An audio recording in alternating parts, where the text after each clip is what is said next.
Hey, this is Nick from Paradise Lost, and you're watching CMS TV. It's Beggars and Thieves right here on the Classic Metal Show with Love's a Bitch. That one going up by request to Skippy. Heard some Extreme in there with Rise for the Polish rocker. Big Star with My Life is Right for Four-Heady Trunk. Golden Earring in there with Cell 29 for Jackal. Black Sabbath featuring Tony Martin with Headless Cross for Roger. Van Halen with Dead or Alive for the Hardy Boy. And kicking off the rock block there, we heard Scorpions with Dynamite from my nephew James. And there we go. To the top of the hour and the last hour of the show. Yes and yes. So that was the plan. I thought I'd take us right to the top of the hour. I like it. So could have taken us to the bottom of the hour. I'd have liked it. So plenty of tunes there this evening. Already playing 20 of them so far. Nice. Very cool. Lots of stuff. All right. Do you have anything you want to jump into at all? I do, actually. I have a story that I've been sitting on and would have done it last week had my back decided not to be a bitch. But speaking of being a bitch, let's talk some Nikki Sixx, shall we? All right. So, you know who Shannon Larkin is, right? Yes. The drummer from Wrathchild AD a million years ago, and then obviously the last 20 whatever years he's been the drummer of Godsmack. And he recently quit Godsmack. Okay. Reasons are not especially clear. Like, doesn't sound like it was an ugly split. Doesn't sound like it was a good split. Sounds like maybe he was just tired of it. You know, and Godsmack's kind of winding down. Yeah, I haven't heard the term Godsmack in quite a while. Yeah, I mean, they put out an album a year or so ago, and it came, it went. It was here today. It was gone later today. But they've had their moments. I mean, Godsmack has been a very big band for the last 25 years. I remember when they came out, that song Voodoo that they had just played on the radio endlessly. Constantly. Yeah. I saw them their first run through Cleveland. They played at Peabody's Down Under on a Monday. Mm-hmm. There was no one there. There was me because I was covering it for Scene. There was like three other, it was before the album had even come out. There was like three other people there, and there was the staff, and that was it. It was nobody in the room.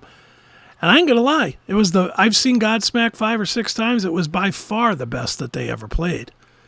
And they were playing for nobody. They were just playing to get their check, I'm assuming. You know, they probably figured if they didn't play, they wouldn't get paid. So they played. And they were kick-ass. They were good then, but I don't know. Do you like them, or is that just not your thing? No, I mean, I like some of their stuff. I mean, I'm not a hardcore Godsmack fan. I mean, I know some of their stuff, but, you know, they're okay. Yeah, I mean, they're fine. I thought as that era went, especially when we were getting a whole lot more of the Jesus and Mary chain and shit like that, you know, as that stuff was coming up, and No Doubt, and, you know, was that Meredith Brooks and stuff like that all came out in that era. Right. I thought Godsmack was pretty good. They still reminded me of a metal band, sort of. A light metal band, but a metal band. Well, I don't know if you remember this. You probably do. But Godsmack wrote a song about Nikki Sixx after touring with them called Crying Like a Bitch. Yes, I remember that. Yes. You know, and there's not been a whole lot of love lost between the two camps. And it resulted from touring together. Well, as I said before, Shannon Larkin quits the band recently. He goes on, I guess, some podcast or his own podcast or something to just do a little bullshit. And I think he was talking about, now that I'm looking at the story here, I think he was talking about, this is such an odd move. When he quit the band, they brought in some other guy for a minute, and then they replaced him with Mike Mangini from Dream Theater, and Annihilator, and, you know, a bunch of bands. who's way overqualified to be playing in Godsmack. Yeah, right. He's more of a technical player. Yeah. But to be honest, so was Shannon. I mean, Wrathchild was not easy music. Was that band called Wrathchild 3D, right? Or AD? Was it Wrathchild America? Wrathchild America, and the album was in 3D, right? Yeah. Yeah. And I mean, he plays really well on it. I mean, he's a good player, Shannon. But he was talking about Mangini coming into the band and this other guy leaving the band. And of course, he made kind of an off comment. I'll read it. And of course, fucking Nikki Sixx can't let this go because he's a doucher. I'm not going to read all of this stuff here, but he says, Godsmack uses no click tracks, no backing tracks. It's a thing that a lot of other musicians talk about, too. I notice now. I'm really noticing it. We've been saying it for years as we watch the advent of everybody started adding the rhythm guitar or something being played, but there isn't a guy behind the amps playing it. It's on a track. Oh, it's a new thing, kinda. And backups. You see Nikki Sixx up there with Motley Crue. He's not really singing. He looks away, but you still hear his voice. Well, it's a track playing. But in order for those things to happen, the band has to be on a click track, and the band doesn't have to. It's just us, the drummer. We're on a click, so it's always the same every night. So it's homogenization of what used to be the dangerous feeling of a rock show.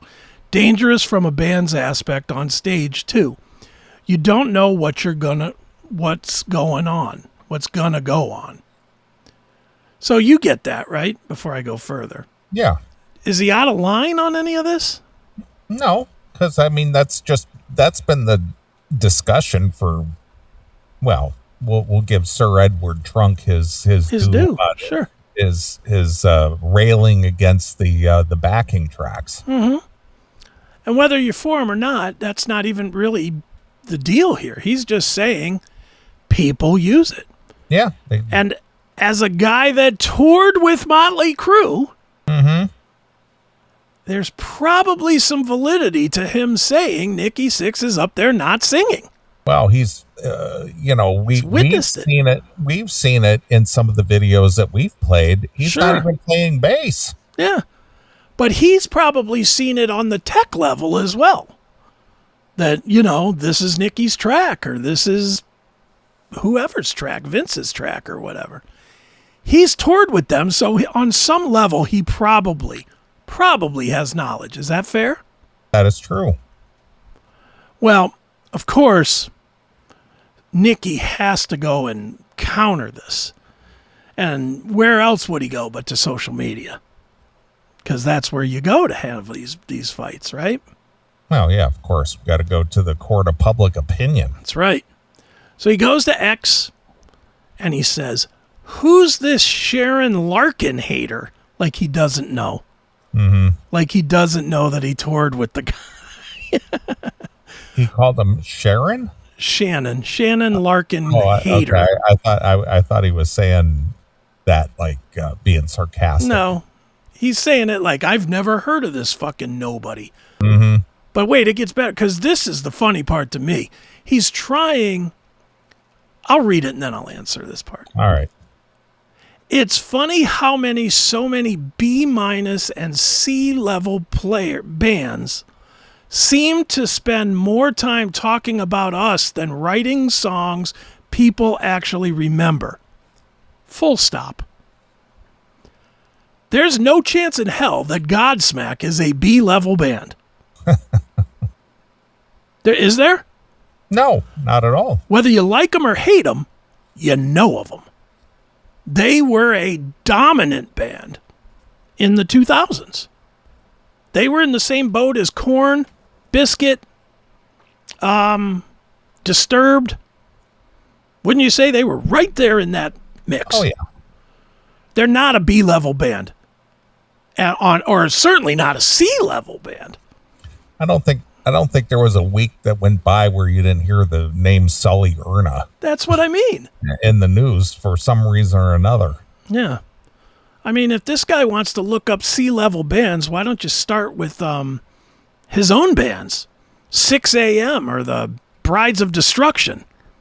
Those are B and C level bands, not Godsmack. Godsmack sold a shit ton of records. They have easily 20 hits. Easily 20. This is not a B, but again, Nikki thinks he's so important. I don't think he has more hits than Godsmack. I don't think Motley has more hits than Godsmack.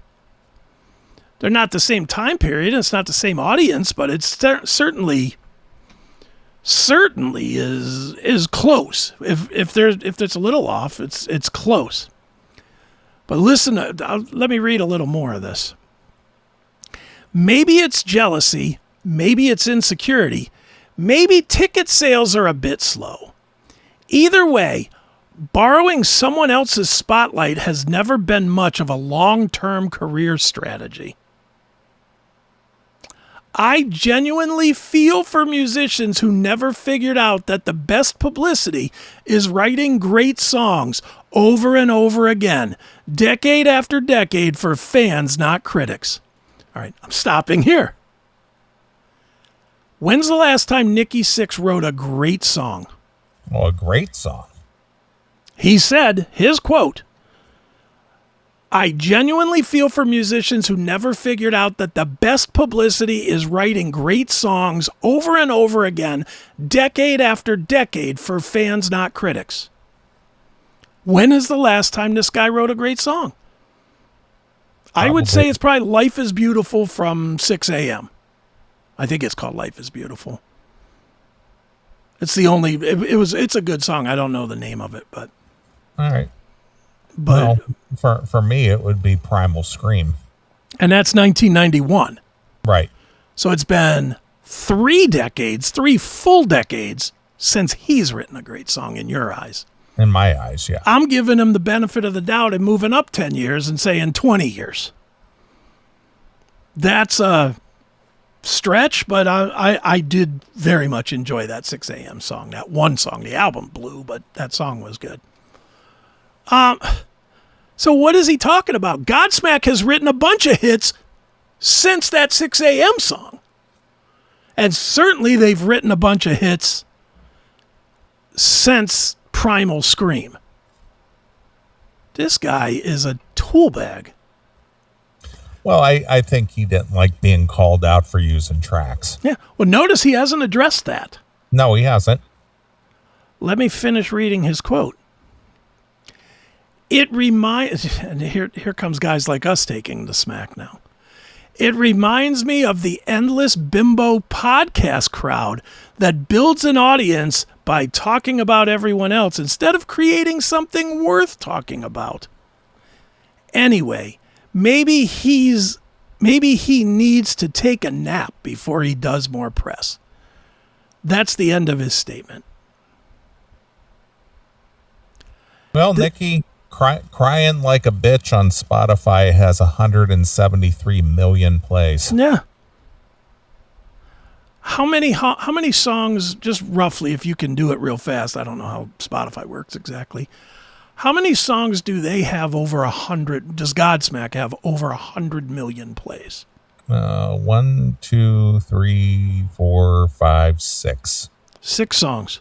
Yeah, they got I Stand Alone has 404 million. Awake has 198 million. Bulletproof has 217 million. Voodoo has 176 million. Crying Like a Bitch has 173 million. And When Legend Rise has 159 million. Yeah. This is not a tiny band. This isn't the Sleazebees that said this. This is a pretty legitimate guy in a pretty legitimate band. And again, I'd like to go back to my other point. Nowhere in here does he address the actual accusation or comment that he's upset about. Right. He's upset about Shannon Larkin saying that he used backing tracks. He doesn't address that. And he can't address it because he can't deny it. Mm-hmm. No, he can't deny it. Because the minute he denies it, somebody's gonna, say, you're a fucking liar. Yeah. Look, here's proof. Mm-hmm. So once again, he's a fraud. And well, he just didn't like him talking about it. Yeah. He didn't like being called out by somebody that's probably in the same stratosphere as him. Mm-hmm. It's probably the first time that anybody on that level. This would be if you want to take it to his own era of music, this would be like if Joe Elliott called him out. Like if Joe Elliott saw that they were running off tracks and he was like, mm-hmm. He's like, yeah, after touring with them, really taught us not to use track, something like that. Yeah, sure. That's kind of what this is a guy that toured with them on more than likely a co-headlining tour. I'm really not believing that Godsmack was the opening band. Are you? No. This is Nikki just, and I want to go back again. I really don't like Nikki, so this makes it easy to beat on him. I don't like that he says this shit about, I genuinely feel for musicians who never figured out that the best publicity is writing great songs. What is Motley Crue's best publicity always been? Controversy, not songs. Hasn't it? Yes, because they've made their reputation on being a controversial band. Yeah. Nobody's first discussions about Motley Crue were, holy shit, Looks to Kill is amazing. It was, look at the fucking devil worship imagery on this record, or look at the words here, or look at the, it was, and even going in the future, how many goddamn stories did we read about this guy pimping his books? Using his Motley Crueism to sell books. This guy is such a fucking fraud, man. He's just a fucking fraud, at least in my opinion. He's a fraud. I don't know what you think, but I the more he talks, the less I like him. And it's really, truly sad because there was a time that Motley Crue was at the top of my food chain as well. And seeing how fat I am, that's a fucking well-fed food chain. Crue Fest 2 from 2009 is when Godsmack played with Crue. It said the only time the two bands hit the road together was the summer of 2009 for the traveling rock festival Crue Fest 2. Motley Crue was the headliner, supported by Godsmack, Theory of a Dead Man, Drowning Pool, and Charm City Devils. Okay. Fair enough. You cannot say that Godsmack is any smaller than Motley Crue. Can you? No, not at all. I would say they're probably equals. Yeah, they're probably on par. Yeah. Different eras, but on different par. eras and different fans, but they're on the same level. If Godsmack goes away for the next 10 years and then comes back, they will be a stadium band. Don't you think? Yeah, I think they'd be a big tour. Yeah, there's several of those bands from the 90s that right now is the time for them to disappear for a little while. Pearl Jam, 9 Inch Nails, Godsmack, Disturbed. If those bands, and it seems like some of them are taking hiatuses, like Disturbed is not doing anything this year, and I don't think they'll probably be writing something next year, so probably 2 years off for them. I believe Korn is getting ready to release an album, but then they're supposed to take a hiatus as well. These bands they're all looking around and they're seeing, the bands that disappear come back and are bigger. Look at Limp Bizkit right now. Limp Bizkit's bigger than they ever were. And how did that happen? That's crazy. But so you think Shannon Larkin's right in this for saying it and Nikki's wrong? Is that your opinion? Yeah. It's just the state of live music these days. Mm-hmm. I think he just used Motley Crue as an example, not specifically calling them out. I do too. I just think that maybe that was the band or musician that came to mind. Yeah. Somebody he had actually seen do it. Mm-hmm. Well, I hate to disappoint you, Neely, but I'm about to disappoint you. All right.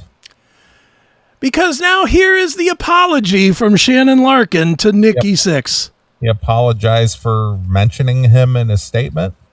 He did. I want to make an open letter to as Nikki an example. Sixx. Yeah, I used for using you as an example. Yeah. It's just a little show. I'm talking to 300 friends or whatever on a live stream, dude. You get more people if you said, I'm going to live stream in 5 minutes than I can get. That's why I'm apologizing. I was not doing that to attack you. I had fucking your first record on Leather Records. I have nothing but respect for you. You're a legend and you deserve all the accolades that you've gotten. Every award, all those platinum records, all that shit. You deserve it. Boo, boo, Shannon. Yeah, he should have never did that. Don't do that. Now you're crying like a bitch.